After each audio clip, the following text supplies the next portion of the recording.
السلام علیکم خواتین و حضرات، بیت اللہ کی تعمیر کے حوالے سے سیرت پوڈ کاسٹ میں اس کے حوالے سے گفتگو کا سلسلہ جاری ہے۔ یہاں پہ اجازت میرے ذہن میں سوال آ رہا تھا کہ بیت المقدس کو قبلہ اول کہا جاتا ہے، تو بیت اللہ کی تعمیر تو بعد میں ہوئی ہے، تو بیت المقدس قدیم ہے زیادہ یا بیت اللہ؟ اس حوالے سے اگر آپ سب سے پہلے تو ہمیں سمجھنا پڑے گا جی قبلہ اول کیا ہے اور تحویل قبلہ کیا ہے۔ جی لفظ قبلہ ہے، قبلہ کا کیا مطلب ہے؟ Direction. Direction, very good. Direction ہے pointing your face towards that direction to offer your صلاح اور یور عبادہ۔ ٹھیک، جب رسالت میں آپ صلی اللہ علیہ وآلہ وسلم مکہ میں تھے تو آپ بیت اللہ میں نماز ادا کیا کرتے تھے، اور آپ نماز یوں ادا کرتے تھے کہ آپ کا رخ بیت المقدس کی طرف ہوتا تھا اور بیت اللہ درمیان میں ہوتا تھا۔ ٹھیک، میں اس کی مثال آپ کو ادروائز دیتا ہوں۔ یہاں پہ تو ہے نا، ہم بیت اللہ میں کھڑے ہیں اور رخ اس طرح ہے کہ بیت اللہ ہے اور آگے بیت المقدس ہے۔ اگر آپ ٹرکی میں ہوں، ترکیہ، جی تو آپ جب بیت اللہ کی طرف منہ کرتے ہیں تو بیت المقدس درمیان میں آتے ہیں۔ اب ظاہر ہے دنیا کے جس بھی جگہ پہ آپ ہوں گے مختلف ڈائریکشن آئیں گی نا، کہیں پہ کوئی چیز درمیان میں ہوگی، کہیں کچھ دوسری چیز ہوگی۔ سرسالت میں آپ صلی اللہ علیہ وسلم اسی ڈائریکشن میں نماز پڑھیں۔ اچھا، بیت اللہ چونکہ چوکور شکل میں اور کم و بیش گولائی میں اس کے صفحے بنتی ہے، ٹھیک ہے، تو کسی کا منہ مشرق میں ہوتا ہے، کسی کا مغرب میں ہوتا ہے، کسی کا شمال میں ہوتا ہے، کسی کا جنوب میں ہوتا ہے، لیکن سب کا منہ بیت اللہ کی طرف ہوتا ہے۔ اسی طرح مکہ میں جو لوگ رہتے ہیں ان میں سے کچھ لوگ جو اگر بیت اللہ کو ہم یہ سمجھ لیں یہ بیت اللہ ہے، تو کچھ لوگ اس کے دائیں طرف رہتے ہوں گے، کچھ لوگ اس کے بائیں طرف رہتے ہوں گے۔ اب دونوں جب بیت اللہ کی طرف منہ کرتے ہوں گے تو ایک دوسرے سے الٹ کرتے ہوں گے نا۔ یہ ایک سوسائٹی، ایک آبادی جس میں لوگ رہ رہے ہیں، لوگوں کے گھر ہیں، اور لیفٹ پہ ایک اور سوسائٹی آبادی ہے جس میں لوگ گھروں میں رہ رہے ہیں، اور دونوں منہ کر رہے بیت اللہ کی طرف، بٹ اپوزٹ ڈائریکشن۔ اسی طرح یہ دو سمتیں بھی ہوں گی۔ جب سالم آپ صلی اللہ علیہ وسلم تشریف لے جاتے ہیں ہجرت کر کے مدینہ منورہ، اب مدینہ منورہ میں بیت المقدس نارتھ میں، شمال میں، اور مکہ ساؤتھ میں، جنوب میں۔ اب یہ ممکن نہیں ہے کہ دونوں کی طرف منہ کیا جا سکے۔ اب اگر بیت المقدس کی طرف منہ کریں گے تو بیت اللہ پیچھے ہوگا، اور اگر بیت اللہ کی طرف منہ کریں گے تو بیت المقدس پیچھے ہوگا۔ کیا تک کلیئر؟ اورینٹیشن ہماری of that place, location clear ہونی بڑی ضروری ہے۔ میں دوبارہ کہتا ہوں، مدینہ منورہ میں رہتے ہوئے جب میں بیت المقدس کی طرف منہ کروں گا تو میرا منہ نارتھ میں، شمال میں ہوگا، اور جب میں مدینہ منورہ میں رہتے ہوئے بیت اللہ کی طرف منہ کروں گا تو میرا منہ جنوب میں یا ساؤتھ میں ہوگا۔ اب شمال اور جنوب، نارتھ اینڈ ساؤتھ ایک دوسرے سے الٹ ہوتے ہیں۔ اب وہاں پہ آ کے بھی سرکار منہ کر کے بیت المقدس کی طرف نماز پڑھتے ہیں اور خواہش رکھتے ہیں کہ اللہ کریم بیت اللہ کو قبلہ ڈکلیئر کرے۔ سر یہاں ایک سوال اور تھا، کلیئرفیکیشن۔ مکہ میں جب آپ صلی اللہ علیہ وسلم نماز ادا فرماتے تھے اس وقت کہاں پہ مطلب ڈائریکشن بیت اللہ کی؟ ہاں ہاں، آپ کا منہ مدینہ منورہ کی طرف سے ہوتا تھا بیت اللہ میں رہتے ہوئے، مکہ میں رہتے ہوئے۔ اب یہاں سے جب ڈائریکشن مدینہ منورہ کی طرف ہوتی تھی تو مدینہ منورہ، یہ مکہ ہے، یہ مدینہ منورہ ہے، اور یہ بیت المقدس ہے، وہ ایک لائن میں ہے۔ اچھا، جیسے میں نے کہا نا ٹرکیہ میں جا کے اگر آپ نماز پڑھیں گے تو بیت المقدس درمیان میں آ جائے گا اور بیت اللہ اس کے بعد۔ آپ نے منہ بیت اللہ کی طرف کیا ہوا ہے، ٹھیک ہو گیا، but by virtue of location بیت المقدس درمیان میں آ جائے گا۔ بالکل اسی طرح جب سرکار مکہ میں رہتے ہوئے بیت المقدس کی طرف منہ کرتے تھے تو بائی ورچو آف لوکیشن بیت اللہ درمیان میں آتا تھا۔ سرکار نماز اس طرح پڑھتے تھے کہ یہ بیت اللہ آ گیا اور بیت المقدس کی طرف منہ ہو گیا، دونوں کی طرف۔ اب مدینہ منورہ میں کسی ایک کی طرف ہو سکتا ہے، تو حکم چونکہ بیت المقدس نماز پڑھنے کا تو آپ وہی نماز پڑھ رہے ہیں۔ رسالت میں آپ صلی اللہ علیہ وسلم بڑی خواہش رکھتے ہیں، شوق ہے کہ اللہ کریم بیت اللہ کو قبلہ مقرر کر دیں، تو آپ بار بار آسمان کی طرف دیکھتے ہیں اس ریکویسٹ کے ساتھ، اس خواہش کے ساتھ کہ اللہ کریم اسے بیت اللہ کو قبلہ مقرر کر دیا. تو وہاں پہ اللہ کے دوسرا پارا جب شروع ہوتا ہے سیقول السفہاء جی جی جی جی کہ اب یہ بیوقوف کہیں گے کہ انہوں نے کب قبلہ کیوں چینج کر لیا.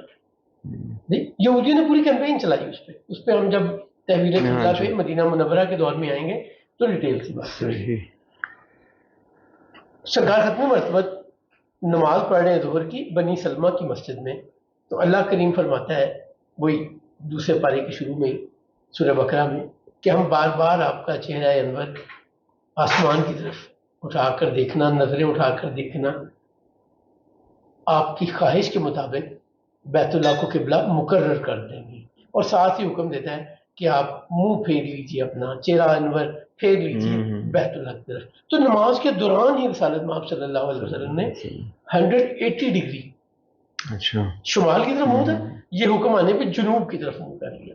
ٹھیک, اس کو تحویل قبلہ کہا جاتا ہے, اور اسی ریفرنس سے بیت المقدس کو قبلہ اول کہا جاتا ہے. اچھا صحیح, کہ پہلے قبلہ اس طرف تھا, رخ اس طرف تھا نماز پڑھنے کے لیے, اب اس طرف ہو گیا. یہاں کلیئر ہو گیا؟ Clear. This does not mean کہ بیت المقدس پہلے تعمیر کیا گیا بیت اللہ سے. This does not mean. اللہ کریم پہلا گھر بیت اللہ کو بتاتا ہے, اور سرکار ختمی مرتبہ صلی اللہ علیہ وسلم فرماتے ہیں کہ بیت المقدس بیت اللہ کی تعمیر کے 40 سال بعد بنائی گئی مسجد. اچھا جی. اور ایک اور آپ کو عجیب بات بتاؤں, آج جو مسجد وہاں موجود ہے, مسجد اقصیٰ جسے ہم کہتے ہیں, جی القدس کہتے ہیں, اس کی ڈائریکشن کدھر ہے؟ اس کا اپنا رخ کدھر ہے؟ بیت اللہ کی بیت اللہ کی طرف. آپ اللہ کا نظام دیکھیں. سبحان اللہ. جی, واہ. مسجد اقصیٰ کا نماز پڑھتے ہوئے ڈائریکشن بیت اللہ کی طرف. ٹھیک ہو گیا؟ تو یہ کلیئرٹی آ گئی. پہلے تو قبلہ اول سمجھ آ گیا. جی, قبلہ اول ڈز ناٹ مین کہ وہ پہلے بنے. وہ چونکہ دیکھیں ایک ہوتا ہے پوسٹ اینڈ پری. پوسٹ اور پری ایک دوسرے کے پوسٹ اینڈ پری ہوتے ہیں نا. جی صحیح. پری پارٹیشن, پارٹیشن سے پہلے, پوسٹ پارٹیشن, پارٹیشن کے بعد. تو یہ جو قبلہ اول ہے یہ اس تبدیلی کے حکم سے پہلے قبلہ تھا, اس لیے اسے قبلہ اول کہتے ہیں. اچھا, اس حوالے سے کچھ ملتا ہے تاریخ میں کہ جیسے آپ نے لاسٹ ایپیسوڈ میں بتایا تھا کہ حضرت آدم علیہ السلام نے پہلے بیت اللہ کی عمارت بنائی تھی. آپ کے خیال میں مجھے کہاں سے پتا چلا؟ تاریخ سے پتا چلا. جی جی جی, نہیں مطلب یہ اس کے آگے میں یہ کروں کہ یہ جو آپ صلی اللہ علیہ وسلم نے فرمایا کہ بیت اللہ کی تعمیر کے 40 سال بعد بیت المقدس بنا ہے, تو یہ اس زمانے میں حضرت آدم علیہ السلام کے زمانے میں جو 40 سال تھے, اس حوالے سے پوچھنا. اچھا, اب میں I need to look at it. یہ ابراہیم علیہ السلام کے زمانے کی بات ہو رہی ہے یا آدم علیہ السلام کی بات ہو رہی ہے؟ I need to look at it. تو میں آپ کو نہ ہاں کر رہا ہوں نہ کہہ رہا ہوں. صحیح صحیح صحیح. اور سرکار کو کس نے بتایا؟ اللہ کریم نے بتایا, وحی کے ذریعے بتایا. اب یہ بیت اللہ کی ہمیں سچویشن بھی سمجھ آ گئی.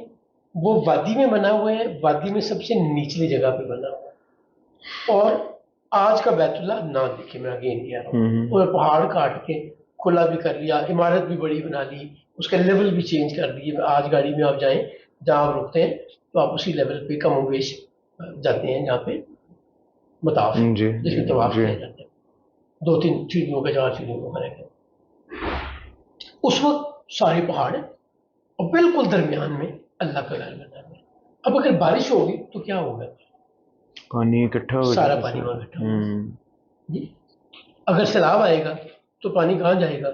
سب سے نیچے جگہ پہ جائے گا. اب رسالت محمد صلی اللہ علیہ وسلم کے زمانے میں بیت اللہ کی تعمیر یوں ہوئی ہے کہ ایک دوسرے کے اوپر پتھر رکھ کے تعمیر کی گئی ہے.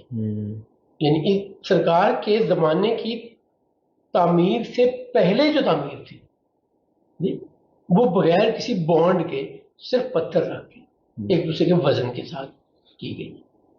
اور اس کے اوپر سرکار کے آباء و اجداد کے زمانے سے اس کے اوپر غلاف ڈالا جاتا ہے, جیسے آج بھی غلاف اس عمارت پہ, وہ جو کالے پتھروں سے بنی ہوئی عمارت ہے. میرے لفظوں کو پلیز کوئی اس کو مس بھی ہے بدتمیزی عقیدے میں نہ لے جائیں.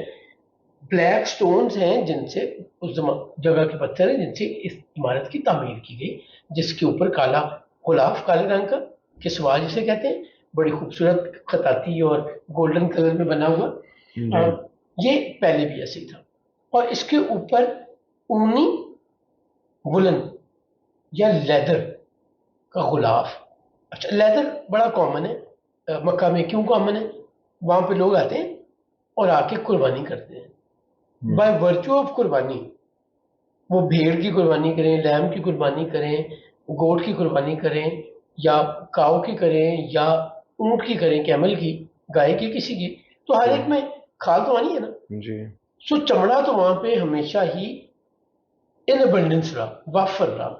اور اس کی انڈسٹری سے مراد اس کی شیپ بھی ان کو بنانی آ گئی, اسے سیو کرنا بھی آ گیا, اسے رنگ کرنا بھی آ گیا, کیونکہ ان کے پاس یہ کموڈٹی تھی اور وہ اس کی تجارت کرتے تھے. تو ویلیو ایڈ کرنے کے لیے ساری کھال کی یوں ہی پکڑاتے تو نہیں تھے, اس کو سیو کرتے تھے, ڈرائی کرتے تھے, بہتر کرتے تھے.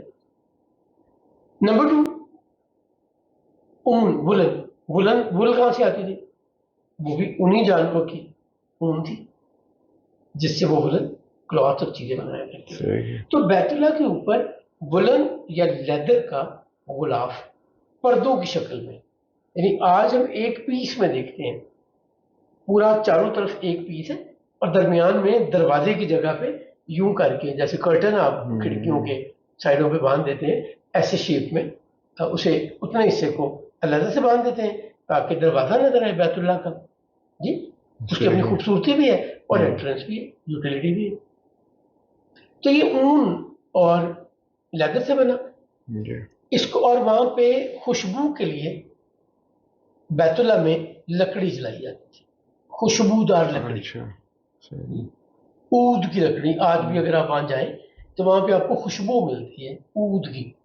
وہ خوشبو جو بیت اللہ کے پتھروں پہ اور غلاف پہ لگائی جاتی ہے اسے اود کہتے ہیں.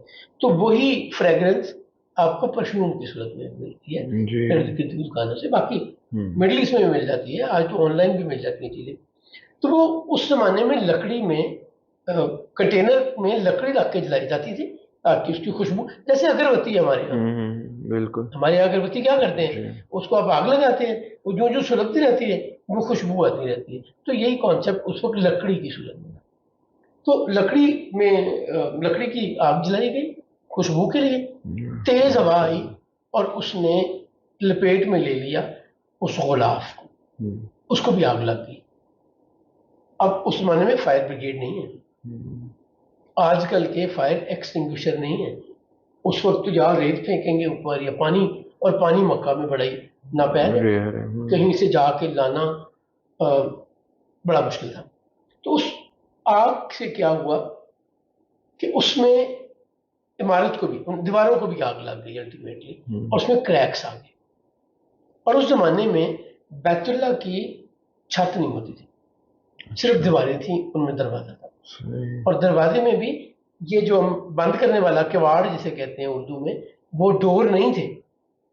اٹ واز این اوپننگ جس کے اوپر پردہ لٹکایا جاتا تھا. اندر جانے کے لیے آپ کو دروازہ کھولتے نہیں تھے, کوئی لاک اینڈ کی نہیں ہوتی تھی. ٹھیک, اور 2 دروازے تھے, ایک دروازے سے انٹر ہوتے تھے, دوسرے دروازے سے نکلتے تھے. جی, اور جہاں آج دروازہ ہے یہاں دروازہ نہیں تھا. اچھا, جہاں پہ آپ حتیم سے نکل کے آتے ہیں, رکن یمانی اور ادھر حجر اسود, اس وال میں ایک دروازہ تھا, اور دوسری طرف اپوزٹ سائڈ پہ اسی اپوزٹ دیوار میں دوسرا دروازہ تھا جس سے بیت اللہ سے باہر نکلا کرتے تھے. تو آگ لگنے سے ایک تو وہ غلاف جل گیا, دوسرے وہ دیواریں بھی جلیں اور دیواروں میں کریک آ گئے. اب پہلا رسک یہ ہو گیا کہ کہیں یہ کلیپس نہ کر جائے. تو یہ جو عمارت کمزور ہوئی اس کی پہلی ریزن یہ ہے. تو آج ہم یہیں تک انشاءاللہ اگلی بیت اللہ کی تاریخ اور تعمیر کے حوالے سے بڑی دلچسپ گفتگو کا سلسلہ جاری ہے. انشاءاللہ اس سلسلے کو نیکسٹ ایپیسوڈ سے آگے بڑھائیں گے. السلام علیکم ورحمۃ اللہ وبرکاتہ.